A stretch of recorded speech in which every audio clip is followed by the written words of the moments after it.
رحیم باب ہے بعض امور حج کو آگے پیچھے کرنے کے بارے میں.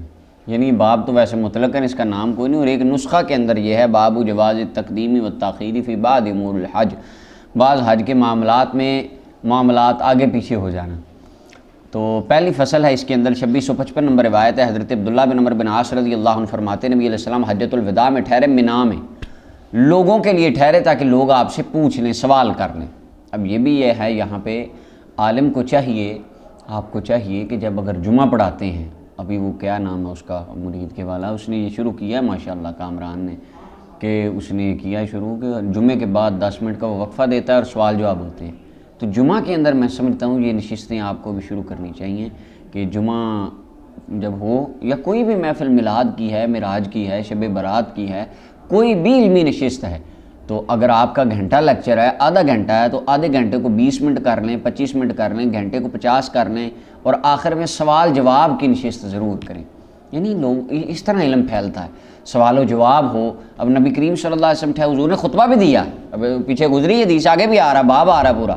حضور نے خطبہ بھی دیا، اور آقا کریم صلی اللہ علیہ وسلم نے لوگوں کو خطبہ دینے کے بعد حضور ٹھہرے تاکہ لوگ سوال بھی کرنے. یعنی خطبہ دینا اور سوال و جواب کی نشست کا ہونا یہ دونوں لازمی.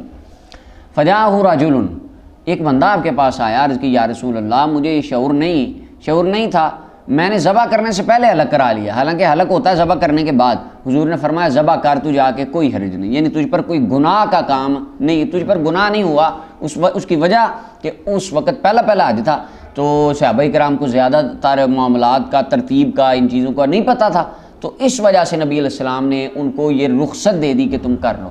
آج چونکہ مسئلے واضح ہو چکے ہیں، آج اگر کوئی بندہ اس طرح کرتا ہے اس پر دام لازم آئے گا. پھر فجا آخر ایک اور بندہ آیا، عرض کی یا رسول اللہ مجھے شعور نہیں تھا، تو میں نے رمی کرنے سے پہلے جانور ذبح کر دیے. فرمایا تو رمی کر، کوئی گناہ نہیں. اور نبی کریم صلی اللہ علیہ وسلم سے جو مسئلہ بھی پوچھا جاتا آگے ہو گئی، یا جو کسی چیز نے پیچھے کسی صحابی نے اگلا کام پہلے کر دیا، پچھلا آگے کر دیا، تو حضور اس کو یہی فرماتے افعل ولا حرج، تو جا کے کر، کوئی حرج نہیں. متفق علیہ روایت ہے. تو مولا علی قاری فرماتے ہیں کہ یوم النحر کے جو افعال ہیں وہ 4 ہیں: جمرہ عقبہ کی رمی، اس کے بعد ذبح، اس کے بعد حلق، اس کے بعد طواف زیارت. تو یہ ترتیب بعض نے کہا کہ یہ ترتیب سنت ہے، اور امام ابو حنیفہ رحمۃ اللہ علیہ اور فقہائے کرام کی ایک جماعت اور امام مالک وہ فرماتے ہیں کہ یہ ترتیب رکھنا واجب ہے. اور انہوں نے تعویل اس حدیث کی یہی کی، ولا حرجہ کا مطلب حضور نے فرمایا کہ تمہیں پتہ نہیں تھا، لہٰذا تم پر اس کا گناہ اللہ کے فضل سے نہیں ہوگا. اور اسی کی مثل حضرت عبداللہ بن عباس سے روایت ہے. یعنی یہ جو آتی ہیں نا، کسی نے آگے کر دیا، کسی نے کوئی کام پہلے کر دیا، ترتیب آگے پیچھے کر دی. ابن عباس بھی اس حدیث کو بیان کرتے ہیں، اور آگے حدیث ابن عباس فرماتے ہیں آج جو بندہ یہ کام مثلا ہوتا ہے اگر کو کرے، وَأَوْجَبَ الدَّمَ، ابن عباس نے ان چیزوں کے اندر دم کو واجب قرار دیا. یعنی وہ جو نبی علیہ السلام کے ساتھ جنہوں نے حج کیا تھا، یہ ان کے لیے خاص تھا معاملہ. حضور نے اپنے ایک اختیار کے دائرہ قدرت سے حضور نے ان کو اجازت دے دی کہ تم پر اللہ تعالیٰ کے فضل سے کچھ نہیں ہوگا. لیکن چونکہ اس وقت مسائل کا پتہ نہیں تھا، آج جب مسائل کا پتہ چل گیا، نبی علیہ السلام کا حج ہمارے سامنے ہے، فقہا کی فقہ اور مسئلہ جات، صحابہ کرام کا عمل، تابعین کا، ائمہ مجتہدین کا ہمارے سامنے، آج جو بندہ یہ کام کرے گا تو اس کو معافی اور رخصت نہیں ہوگی، کیونکہ اس کی رخصت صرف نبی علیہ السلام نے ان کو دی تھی. متفق علیہ روایت. مسلم کی روایت میں ایک بندہ آیا، عرض کی یا رسول اللہ میں نے حلق کرا لیا رمی کرنے سے پہلے. فرمایا رمی کر، کوئی گناہ نہیں. دوسرا آیا، عرض کی یا رسول اللہ میں نے طواف زیارت کر لیا رمی کرنے سے پہلے. فرمایا رمی کر، کوئی حرج نہیں. 2656 نمبر روایت ابن عباس رضی اللہ عنہ فرماتے نبی کریم صلی اللہ علیہ وسلم سے یوم النحر والے دن منا میں سوال کیا جاتا تھا، تو آپ فرماتے تھے لا حرج، کوئی گناہ نہیں. تو ایک بندے نے پوچھا حضور میں نے رمی کر لی ہے شام کرنے کے بعد. فرمایا کوئی حرج نہیں ہے. بخاری نے اسے روایت کیا. دوسری فصل آ گئی 2657 نمبر روایت. مولا علی رضی اللہ عنہ فرماتے ہیں کہ آپ کے پاس ایک بندہ آیا، عرض کی یا رسول اللہ میں نے طواف زیارت حلق کرانے سے پہلے کر لیا. فرمایا حلق کرا یا قصر کرا، کوئی گناہ نہیں ہے.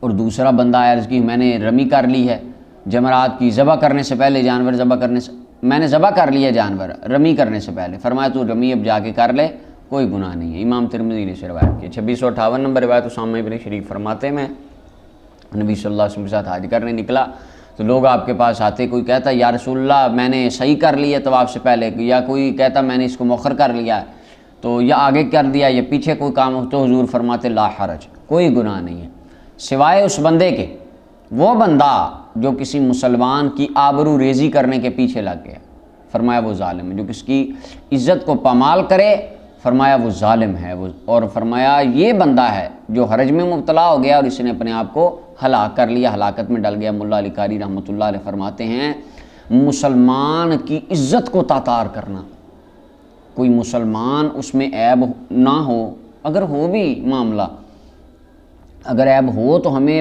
پردہ پوشی کا حکم دیا گیا ہے۔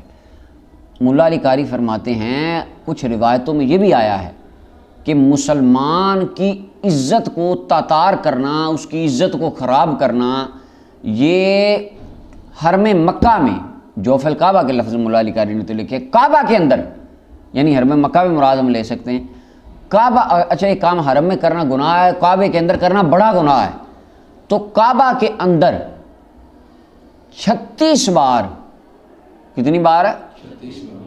36 بار سگی ماں سے زنا کرنے سے بدتر ہے کہ کوئی بندہ کسی مسلمان کی